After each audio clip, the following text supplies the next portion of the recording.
По 33 години поминати во македонската армија, генерал мајор Павле Арсовски сега го гледаме како пратеник дел од овој парламентарен состав со мандат од 2024 до 2028 година. За армијата, но и за политиката, за семејството, за традицијата, за љубовта кон историјата. Во емисијата Вашиот пратеник денес разговараме со пратеникот на движењето Знам за наша Македонија, генерал Павле Арсовски. Добре дојдовте во Собраниското студио. Добре ве најдов, благодарам за поканата. Ви благодарам и вас. Откако се пензиониравте во македонската армија, донесовте одлука активно да се вклучите во политиката. Што беше пресудно да донесете таква одлука, откако по 33 годишен стаж во армијата се пензиониравте, и кој најмногу влијаеше да донесете таква одлука? Тоа беше една тешка одлука. После 33 години, како што кажавте, верна служба на Македонија, на народот, поминувајќи ги сите скалила низ армијата на Република Македонија, достигнувајќи едно највисоко ниво, така да кажем, заминав во заслужена пензија и беше прашањето што понатаму, затоа што една опција беше да уживам во пензионерските денови или во пензијата, во слободното време кое што не сум го имал додека сум бил во активна служба, да се посветам повеќе на семејството, на децата, на внуците, или да се обидам со сите мои вештини, знаења, искуство, организацијски способности, да помогнам на друг начин. Една опција беше да се вклучам во образованието, бидејќи паралелно со мојата воена едукација и усовршување во голем број на европски НАТО држави, јас исто така наоѓам време и за една од моите големи пасија, тоа е историјата. Магистрирав и докторирав на УКИМ, на Институтот за национална историја, и можев и во научната сфера, или да кажем во образовниот процес, да дадам свој придонес. Второ беше да се вклучам во некакви истражувања, во некаков институт за геополитика, геостратегија, меѓународна безбедност, но вклучувањето во политиката беше одлука која што веројатно најтешко ја донесов во мојот живот, бидејќи, знаете, во Македонија политиката се перцепира на исклучително негативен начин и луѓето имаат некаков гард, некакво растојание и држат растојание од политиката, но сметам дека тоа треба да се промени. Разговарајќи пред се дома со моето семејство и откако од нив добив поддршка дека треба да се вклучам и да помогнам на било кој начин во политиката, ја донесов таа одлука. Инаку, знаете, ние војниците кои ќе заминеме во заслужена мировина, ние сме се одолжиле кон државата. Носејќи униформа, поминувајќи кризи, војни. Јас поминав 2 војни во мојата кариера. Едната граѓанската војна во Југославија, втората војната во 2001, каде што бев командант и поминав еден тежок процес на Тетовската шара, но работава е дали ќе бидете егоист и ќе кажете мене ми е добро и нема да се вклучувам во јавниот живот, или ќе кажете не, мора сите да се вклучиме.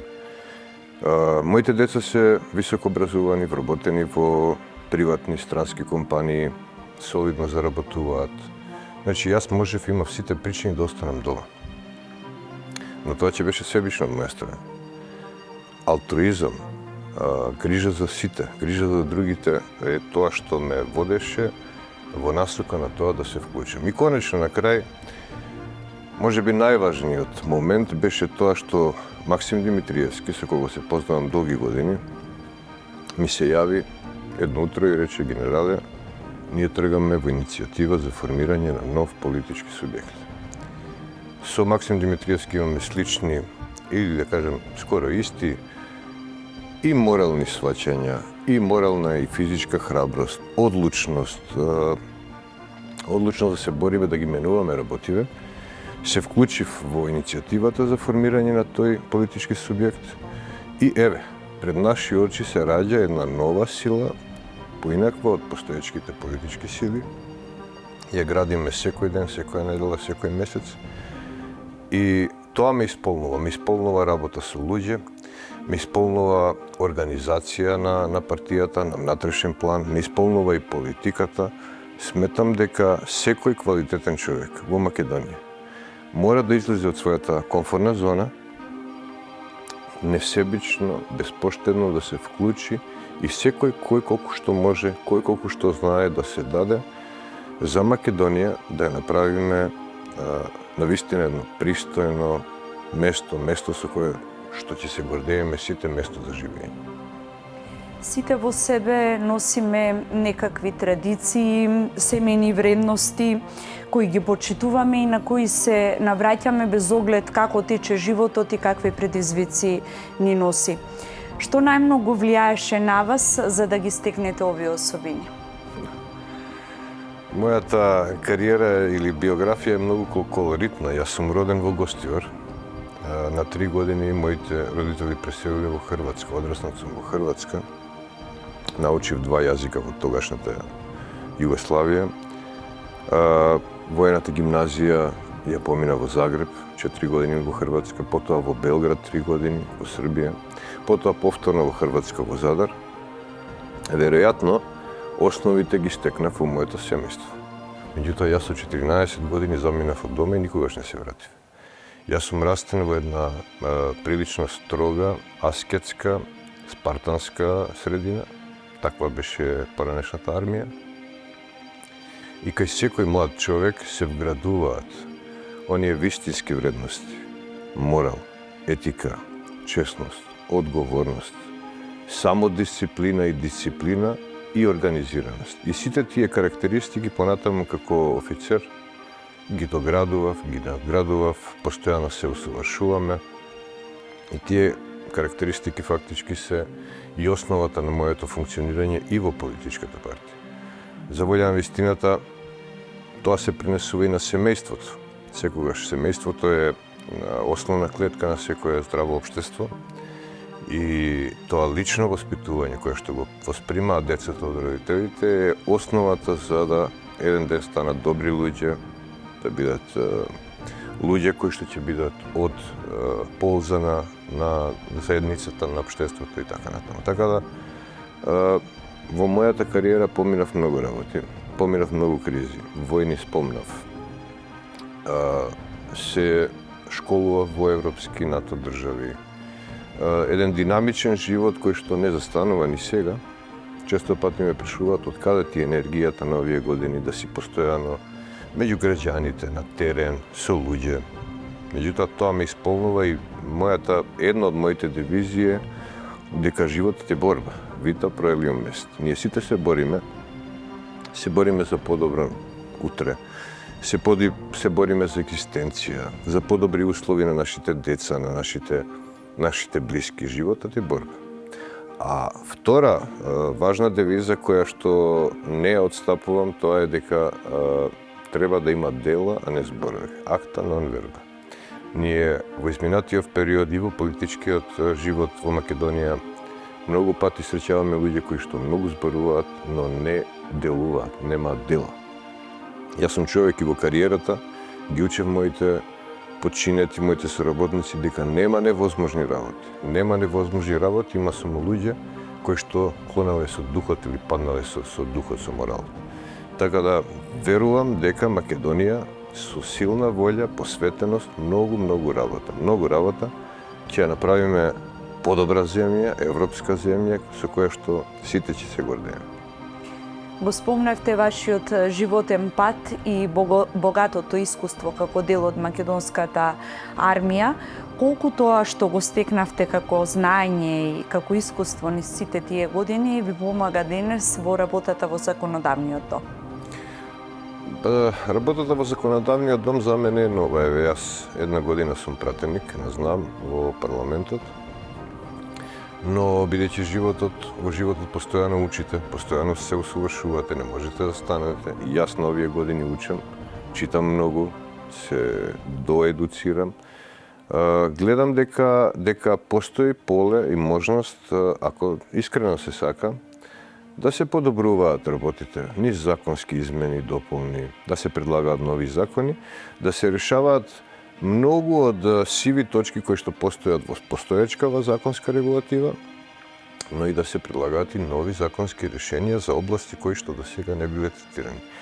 Значи, законодавниот дом, собранието е одлично поле каде што секој политичар ќе може да се искаже и навистина да биде репрезент на граѓаните, на сите граѓани, почнувајќи од тие што го гласале, но на сите граѓани, како што и јас сум еден пратеник од цела изборна единица 3 и моја должност и обврска е према граѓаните да слушам и да се обидувам тие нивни проблеми низ законот, низ собранието да ги решаваме.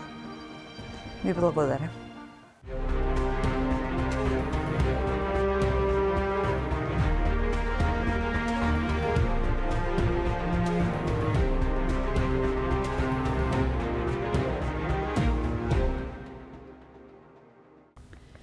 Председател сте на Собраниската комисија за одбрана и безбедност, членувате во Собраниската комисија за надворешна политика и надворешна трговија, во Комисијата за култура и туризам и во други комисии. Зашто најчесто дебатирате и зашто се залагате како председател и како член на овие собраниски работни тела?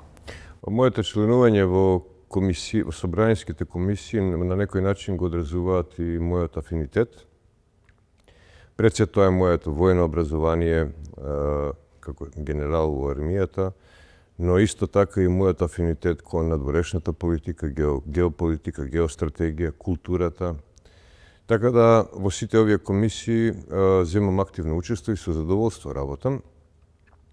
Но Комисијата за одбрана и безбедност е во овој состав на парламентов исклучително квалитетна. Многу квалитетни членови тука има. Има воени лица, има поранешни министри, поранешни заменици министри и така натаму. Комисијата за одбрана и безбедност се бави со области кои што се однесуваат и на националната безбедност и одбрана, но исто така и на безбедност во секоја смисла, безбедност на граѓаните, безбедност на општеството. Ние третираме околу 24 закони кои што на овој или на оној начин третираат безбедност, одбрана, стабилност и така натаму. Така да во оваа година, колку што работи комисијата, одржавме околу 18 седници. Имаме многу конструктивна соработка. Многу често имаме и консензус за одредени прашања, бидејќи кога се работи за безбедноста, стабилноста, одбраната, гледам дека претениците од сите политички партии имаат сенс, имаат чувство и работи комисијата на еден одличен начин. Како пратеник, секој петок редовно одржувате средби со граѓаните од вашата изборна единица. Што најмногу им треба на граѓаните од третата изборна единица и што најчесто ви кажуваат на тие средби? Па видите, јас не сум пратеник од одредено место, од одредена општина, јас сум пратеник на знам од цела изборна единица 3, каде што има 22 општини, голем број населени места. Јас сум исклучително активен, готово секојдневно сум во контакти со граѓани. Многу често патувам, неделно еднаш до два пати сум на терен во сите овие градови и на одреден начин може да се каже дека формирам мобилна канцеларија и не е битно каде, не е битно во кое време, битно е да се слушнат граѓаните, да се разговара и да се работи на тоа да им се решаваат проблемите. Инаку, Движење Знам како нова политичка партија се уште нема воспоставено канцеларии во локалната самоуправа. Јас како еден пратеник од цела изборна единица 3 одлучив мојата канцеларија на народен пратеник да биде во Штип, но еве и после година дена собраниските служби, а пред се локалната самоуправа во градот Штип, се уште нема направено просторни услови за да канцеларијата на пратеник на Знам функционира со едно фиксно или постојано место. Но и покрај тоа ние сме во движење, јас сум постојано во движење, комуницираме, решаваме работи, проблеми и поединечни, и групни, така да небитно е дали имате или немате канцеларија или простор, бидејќи мојот простор е од Чашка, Велес до Крива Паланка и од Скопски Илинден до Берово, Пекчево, Делчево, Каменица. Јас сум исклучително активен и сметам дека на вистински начин излегувам у пресет на граѓаните од цела изборна единица 3 како пратеник на Знам. На што ќе се посветите до крајот на вашиот мандат како пратеник во овој парламентарен состав и кога би сакали да издвоите една заложба по која ќе сакате граѓаните да ве запомнат во овој мандат, која би била таа? Ние во кампањата минатата година на парламентарните избори како партија, како знам, не ветувавме многу работи, но на тие работи посветуваме исклучително внимание.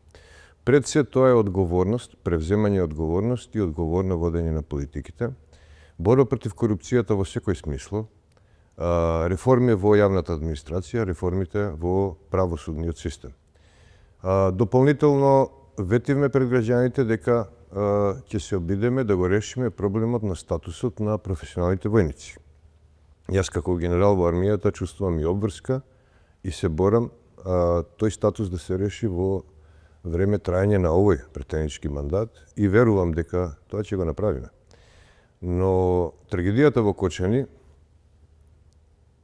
мислам дека ќе ни биде приоритет во наредниве години до крајот на мандатот на сите претеници, особено на претениците од изборна единица 3. Знаете, Кочани е рана која што се уште боли, рана која што се уште не е заздравена и сметам дека Кочани треба да представува символ, клучен збор за секој граѓанин, за секој политичар кој што ќе сака да го заобиколи системот, да направи нешто спротивно на закон, да се обиде да направи нешто што не е пропишано, на секој од нас треба да му се каже, сети се на Кочани, затоа што поради такви пропусти во системот, заобиколување на системот, законот низ години, се случи таа трагедија. Така да верувам дека Кочани ќе го одбележи овој мандат, ќе работиме сите на планот за помош на настраданите, планот за подобрување на животот и работата во градот Кочани, на